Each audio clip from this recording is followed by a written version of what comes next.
There is a meningitis outbreak happening right now in the UK, and the bacterium causing it, Neisseria meningitidis, is already living in the throats of up to 1 in 10 people watching this. No symptoms, no warning, no immune response. Under the right conditions, it stops sitting quietly in your throat and starts moving into your bloodstream, toward your brain. What happens between that moment and a medical emergency moves faster than most people expect. This is exactly what meningitis is. This is exactly how it spreads. Meningitis is not a single disease. It is a condition. Specifically, it is the inflammation of the meninges, 3 thin membranes that wrap around your brain and spinal cord, the dura mater on the outside, the arachnoid mater in the middle, the pia mater pressed directly against the brain surface. Between the arachnoid mater and the pia mater runs cerebrospinal fluid, a clear liquid that cushions your brain, removes waste, and maintains pressure balance inside your skull. When the meninges become inflamed, that system fails. Pressure builds. The brain swells against the inside of a sealed bone with no room to expand. Meningitis can be caused by viruses, fungi, or bacteria.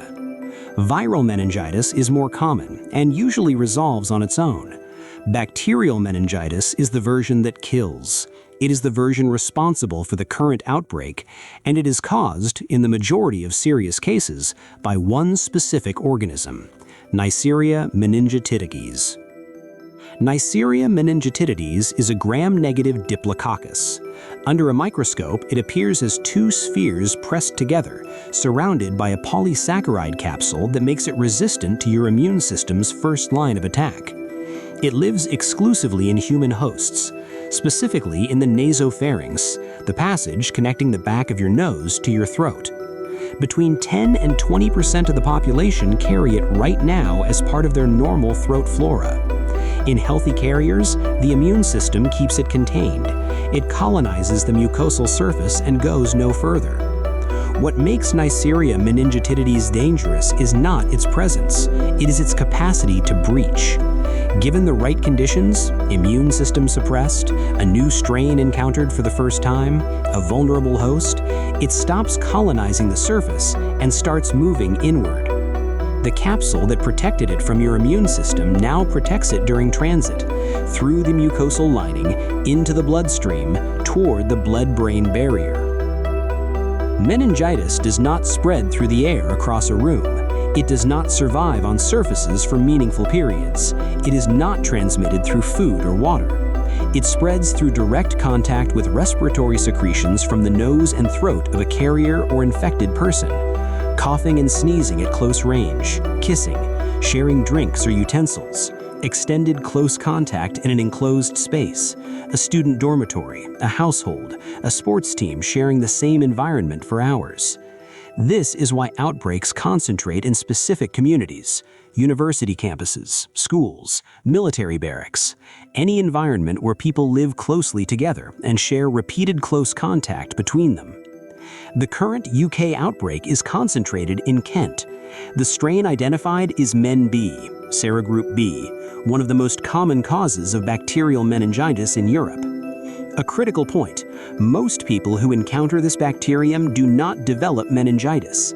Their immune system recognizes it and eliminates it. They may carry it temporarily and never know.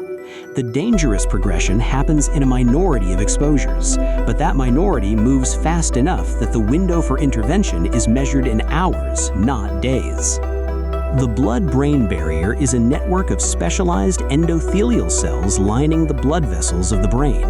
The cells are pressed together by tight junctions, protein structures that seal the gaps between them. Its function is to prevent pathogens, toxins, and most large molecules from crossing from the bloodstream into the brain tissue and cerebrospinal fluid. Neisseria meningitidis crosses it anyway. Once in the bloodstream, the bacteria use surface proteins to adhere to the endothelial cells of the barrier. They trigger a process called transcytosis, effectively hijacking the cell's own transport mechanism to carry themselves through the cell wall from bloodstream side to brain side. As bacterial load increases, the inflammation response compounds the breach. The immune system releases cytokines, signaling proteins that tell the body to fight. In normal tissue, this accelerates healing. At the blood-brain barrier, the cytokine flood increases permeability. The tight junctions begin to loosen. The barrier that was designed to keep pathogens out is now letting more through. The bacteria reach the cerebrospinal fluid. In CSF, immune surveillance is limited. Antibody concentration is low. Complement proteins, key components of bacterial killing, are present in far lower concentrations than in blood. The bacteria replicate.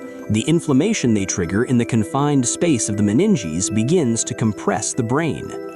As Neisseria meningitidis replicates in CSF, it releases endotoxins, components of its outer membrane that trigger a massive local inflammatory response. The meninges swell, intracranial pressure rises, blood flow to parts of the brain begins to restrict.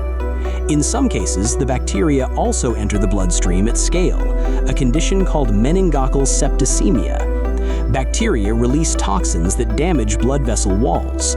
Bleeding occurs under the skin, producing the characteristic non-blanching rash, petechiae and purpura, small red or purple spots that do not fade when pressed. This rash is a late sign. By the time it appears, septicaemia is already advanced. The combination of meningitis and septicaemia is the most dangerous presentation.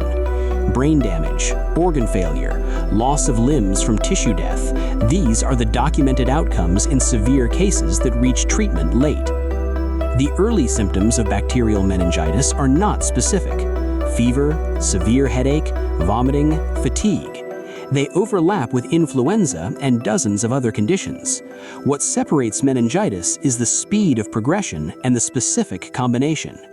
Neck stiffness, the inability to bring the chin to the chest with severe pain. Photophobia, phonophobia, altered consciousness, seizures. From first symptoms to critical condition can be less than 24 hours in bacterial cases. In the fastest progressions, less than 12. This is not a condition where symptoms can be monitored at home for a day before seeking care. Any combination of high fever, severe headache, and neck stiffness is a medical emergency until proven otherwise. 2 vaccines are relevant to the current outbreak. MenACWY covers serogroups A, C, W, and Y. It is offered routinely to adolescents in the UK and to students before university entry. MenB, Bacterial, covers serogroup B, the strain driving the current Kent outbreak. It is offered to infants in the UK routine schedule. It is not automatically offered to older children and adults. The vaccine does not prevent carriage in all cases. It significantly reduces the risk of invasive disease, the progression from colonization to bacteremia to meningitis. It works by training your immune system to recognize the polysaccharide capsule and surface proteins of the bacteria before it encounters them in a vulnerable state.